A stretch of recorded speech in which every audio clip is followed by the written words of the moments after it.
like trap music, but that's not me. They like pop music, but that's not me. I'm the baby face that will put you in your place, set you up, take it safe, then vanish without a trace. They like Balenciaga, but that's not me. They like Dolce & Gabbana, but that's not me. I'm the baby face that will put you in your place, take your girl to your face. The next topic we're going to discuss on Boxing Bros are comments made by Terence Crawford. He was on the Arum Barack show a few days ago, and here's what he had to say. Terence Crawford made an appearance on the Arum Barack show where he was asked if a 50-50 split would get a fight done with Errol Spence Jr. If they came to you, if Spence and them came to you with a 50-50 and said, come on, let's just make that fight, obviously you'll still fight, correct? I don't know, to be honest. What? Why is that, bud? Because I'm past that. It's like, I'm not about to be playing these games where they say, oh, well, we fight you when we want to fight you. It's on our terms and this and that and that. And this. It don't work like that with it. Either we're going to fight, and that's that. If we're not, that's that. It's cool, you know what I mean? I'm comfortable where I'm at. I'm cool. Sergio, do you believe Crawford when he says he has passed a fight with... That's what Terence Crawford had to say about fighting Errol Spence Jr., which is basically he's passed the fight. He's comfortable where he's at. Even if they offered him 50-50, he's not going to take the fight. So, Conspiracy G, what's your thoughts on that? Yeah. So this is going to be my Conspiracy G answer. I think, walk with me on this. I think he wants out of his top-ranked contract. So he's not even going to try to push that fight. I think him and Spence are probably behind the scenes like, yo, after I get out my contract, then we're going to set up this fight. Because it makes no sense for him to do that complete 180 like that. You know, like this whole time you've been practically always talking about this fight. It seemed like you know, that was all on like all the headlines. And now out of nowhere, you're like, yeah, nah, even if it's 50-50, I'm not going to take the fight because it's going to be on his terms. Like, bro, like, you knew it was going to be on his terms regardless. You know what I mean? He's the A-side. You know what I mean? So I just feel like he doesn't want Bob Arum to get a piece of the cut, you know? And so he's just like, all right, you know what? This is what we're going to do. I'm going to fall back. We're not going to push it until my contract runs out. Then when I cross the street and join PBC or whatever he does, then they're going to revisit that fight. That's what I honestly believe. So I'm not going to necessarily knock TC or call him a ducker because I kind of feel like that bad blood that he's been having with Bob Arum, I kind of see the moves that he's making. So I'm giving him that chance to first, once his contract ends, let's see what he does after that. Because I think that's the reason why he's not pushing the fight anymore. He doesn't want Bob to get a cut. $12 bill. I was about to take my sneakers off, but I can rock with you a little bit. I can walk with you a little bit on that, G. But here's the thing. Stephen A. Smith, what I tell you, these guys don't even want to fight. What are you talking about, dude? Look, like I said before, Earl wasn't ducking no smoke from TC. TC wasn't ducking no smoke from Earl. They'll make the fight right and happen when the money's right. It's eventually gonna happen, but when they get the money right, Earl got things he's got to do. So of course Crawford ain't gonna be like, yo, the fight's gonna happen because he know what Earl's doing. Earl's going over there and snatching that belt off of Ugas, you know. Crawford, he got options. Like I said before, he can go up to 154 and grab that other WBO belt, you know, and he have two belts, you know. Then what's that make it? That's 35, 140, 147, 154. That's 4 belts in 4 different weight classes. So he got things that he could be doing while that, and then they can meet and let that fight marinate, and then they can meet for a whole bunch of money, you know. Look, I'm not mad at these guys. I know it's going to happen when it happens. That's what I've been saying, and that's what I'm going to say. Sure, I'm with it. I ain't tripping off of it. This fight's gonna happen when it happens. Just pay these people what they need to pay them, and this fight will happen. TB. I guess it's he says a lot, yo. TC 1 minute he's saying he wants Pacquiao, next minute he's saying this, saying that. Honestly, I'm tired of it. If the fight happens, it happens. If it doesn't, it doesn't. I'm just like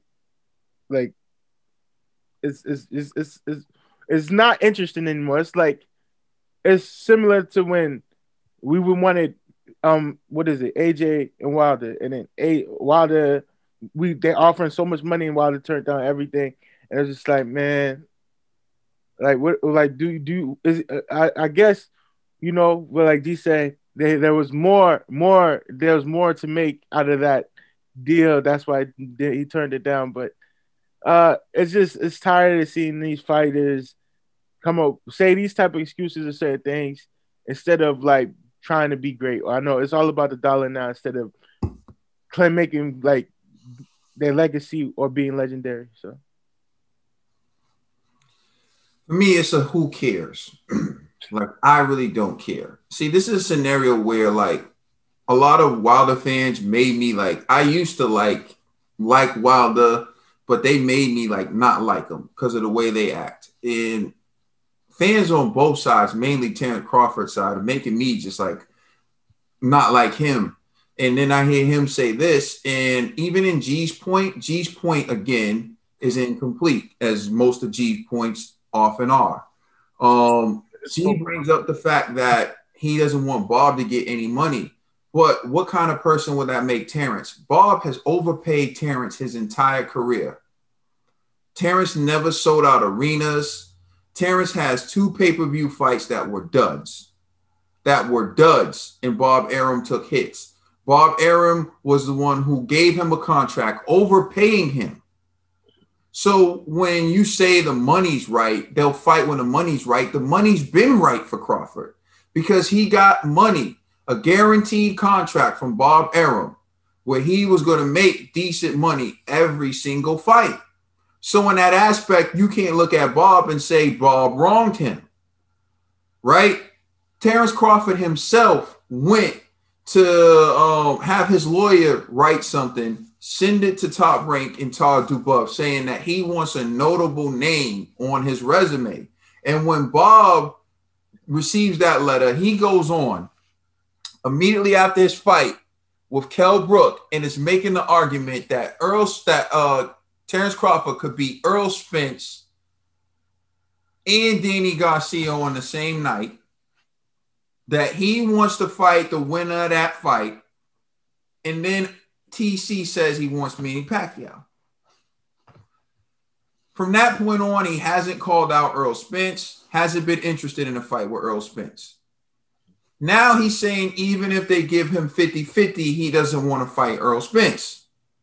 And I know for a fact that Bob Arum wants to make the fight with Errol Spence because he's been taking losses in his contract with Terence Crawford. Because Crawford doesn't sell out arenas, Crawford doesn't sell pay-per-views. That's why his most recent fight was on regular ESPN. They couldn't even put it on ESPN Plus because they knew no one would even care to watch it. This ain't me trying to disrespect or bash someone. Everything I'm saying is the truth. It's supported by facts. So that's what you have in Terence Crawford. Then you have Errol Spence. Did he give Terence Crawford the fight when Terence Crawford wanted it? No, he didn't. Terence Crawford ran up on him. Yes, I'll give you that. He ran up on him. And Errol Spence said, why wouldn't I beat Sean Porter first, beat Danny Garcia first, and then fight you? Never said I won't fight you. Said, why wouldn't I beat these 2 guys up first and then fight you? Which in turn, regardless of what you all think, makes business sense. In the end, that's what you're in it for. This is a business. Why not beat Sean? Why not beat Danny and then fight you? Do you know how much money he made? Those were 2 good paydays. Those were 2 pay-per-views that he just got. Now the tension's on Terence Crawford. And let's not forget, in the time where he fought Sean Porter and he fought Danny Garcia, Terence Crawford fought Kavaliauskas, and he fought Kell Brook, and he was able to build his profile up a little bit. So now we can revisit this. You got a bigger profile. Your network saying you're number one pound for pound. I have a bigger profile now. Now this fight's even bigger, right? And there's issues with the split. Now he's saying even if it's a 50-50 split, he won't accept it. And G's saying, well, maybe he doesn't want Bob Arum to get any money. What kind of person are you to not want the person who gave you a contract that was so good, you were able to provide for your family, and they took losses investing on you? And now all you have to do to help yourself out and help them out is accept one fight. And you're like, no, because I don't want you to get any money. Yeah. Of you. Yo, and bro, and I don't, yeah, that part, I get that part right there. I think that it's petty, right? But yeah, this is what we spoke about this before in the past. Bob has invested in did these things, and he should be compensated for the losses and the things that he has done, because it's his business, and the guy who has got you there and has paid you and didn't get nothing back. This was a way of Bob to recoup some of the money that he lost. I just think the bickering between these guys set this up, how it happened. I think the disagreements, and then when Bob going publicly and saying, about all the money that he's lost and the things like that, I get that that's probably what made TC go the petty route and says, you know what, if this fight does happen, I don't want Bob to get any of it. I understand what you're saying. It does make him look like a piece of right, but you know what I'm saying? This is what they're doing. It's tit for tat. You know, they're doing a tit for tat game. That's why that's why I could walk with G on that, if that's where he's looking at it as far as that. Or it could just be a mind game that he's playing. Well, I mean, I disagree. I respect what you're saying, but I disagree. I think Terence Crawford's the one who went petty. He's the one. No, I said that Terence Crawford is acting petty because Bob. I'm saying Terence Crawford's the one who sent the letter originally. This is the first petty step. Mm-hmm. He sent the letter saying he had no notable names on his resume and that he was frustrated with that. And he didn't send that letter privately. He let that be known that he sent that letter, because if you look at his fight with Kell Brook, the announcer said it during the fight that they knew that Terence Crawford sent the letter to Bob Arum addressing his frustration with the lack of a notable opponent. So he did that, and then he made it public. So then Bob Arum, after being confronted with that, said, I lost so much money on this guy, I could build a house and whatever. So that was his hurt his feelings. Yeah, that was his response to TC doing that. So he never would have said that. And so then he's trying to get TC a notable name. In the end, I don't really care about any of that. Did either of them handle the situation in the best way possible? No, they didn't. But what I'm saying about G, and this is why I can't walk with G, is him saying like, I think that Bob Arum, I think he's doing this because he doesn't want Bob Arum to get any money. I can't respect that. This dude gave you a contract that made you rich so that you were able to support your family. He was better to you than he was to Floyd Mayweather, than he was to Miguel Cotto, than he was even to Oscar De La Hoya. He made you the number one pound for pound guy on ESPN's rankings. He put all his stuff behind you. And then when you can get the fight, that would allow him to recoup on his investment in you. And also you get paid handsomely. You saying you don't want to take the fight. To me, that's a sucker move. Oh, yeah. He's whack for that. I actually agree with you, Kaden. That's why I'm like, why are you coming at me? I'm like, I'm just saying that's what I think he's doing. That doesn't mean I agree with it. I'm just saying that's what I think he's doing because of the bad blood between him and Bob Arum. They ain't got nothing to do with me. Well, the thing is, okay, cool. Well, even if that's what he's doing because of the bad blood between him and Bob Arum, it's still making him look bad. It's still hurting him because he's not getting the Pacquiao fight. He doesn't want to fight Sean Porter. They're giving Sean Porter terrible offers. Trill said that he has options. What options? He can go fight at 154. No one's going to care because nobody cares about what he's doing now. That's not going to make him a star. How many people are going to watch that? What network is that fight going to be on? The guy who got the belt on 154, isn't he with the Zone? Yeah. So how is that going to work for him? You know what I'm saying? This guy doesn't realize Bob Arum has been his savior the entire time. Bob Arum has given him tuna cans to smash and still made him the #1 pound for pound guy. Bob Arum gave him a contract where he could support his family when he wasn't bringing in the interest to generate the revenue to justify the contract he's been being paid. But somehow in his mind, in his fans' mind, he's the god of something. I don't understand. Does he realize that if he goes out on his own without the support of Bob Arum, when he loses the #1 pound for pound ranking at ESPN, he's going to try to negotiate a fight between him and Errol Spence by himself, and it's going to be 80-20. And then they're going to be like, well, I'm not fighting Earl then. Then who are you going to fight? You can't fight no one on our stable. So then he's going to go to Eddie, and Eddie's going to know he can't fight anyone on PBC's stable. So then he's going to try to make a fight with whomever. It could be the guy at 154. And Eddie's going to be like, okay, 60-40. TC's going to be like, great. He said, no, for my guy. You want me to get 40? Well, that's what it's going to take for you to fight my guy. Well, then no fight. Okay, go get a fight with PBC. Oh, he can't get a fight with PBC. Now he's going to go to Top Rank. Bob is going to laugh in his face. Where will you go? That's why promoters have this game on lock. That's why you got to stop shooting yourself in the foot. That's why the TC fans, I don't understand what game y'all playing. He's going to be on the shelf. He's going to be sitting down. Yes. Well, I think that's probably what he's cool with. Like if TC's going to sit and wait his contract out and then try to go negotiate with him. Point. I think he'll just sign to PBC then. Yeah. Okay, now if he signs to PBC, this is what I love. Now, he's going to leave where he's the big fish, right, in a small pond, and he's going to go to Errol Spence's pond, and he signs with PBC, and he thinks he's going to get Errol Spence first? No, hell no. But he's going to be compensated. That's what I'm saying. I feel like he'll be compensated. I'm going to look out for him. Yeah. I was going to look out for him. No, I say he'll be compensated. As long as he signed the PBC, I'm gonna look out for him. And to be honest with you, what is Al looking out for him look like to you? Yo, they're gonna actually promote this guy. Like for example, I like he's gonna get him the fights. He's gonna get him some real fights. Yeah, he's gonna get some real fights. So John Porter fights. He's gonna get he's gonna get exposure on Fox. Okay. So hold on. This is what I want to know. This is all I want to know.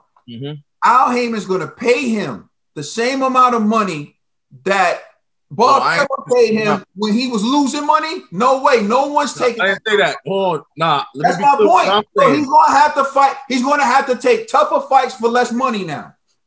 But there's a pay-per-view option though, so it's like yeah. Because I don't really know where he was with his money he was getting with Bob. All I know is these are tougher fights with bigger names. So I'm thinking that with the pay-per-view, like people will come out to see a Crawford and a Sean. People will come out to see Crawford versus a Danny. People will come out to see Crawford versus one of these PPC guys. I agree. I'm with you. He's been fighting nobody.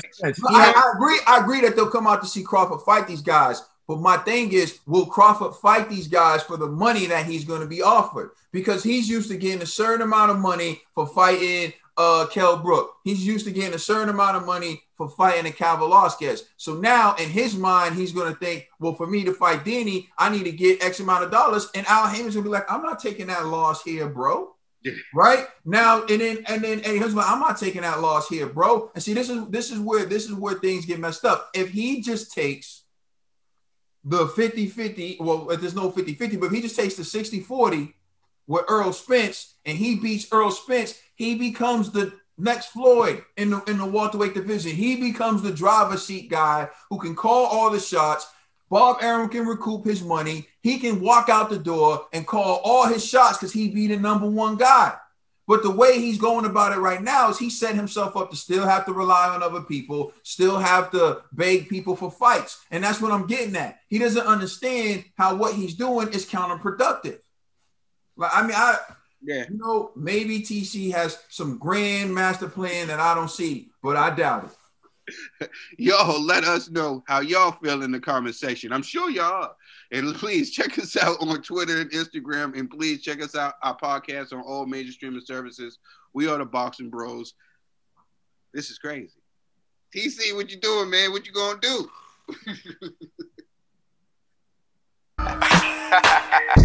You're welcome. You're all welcome.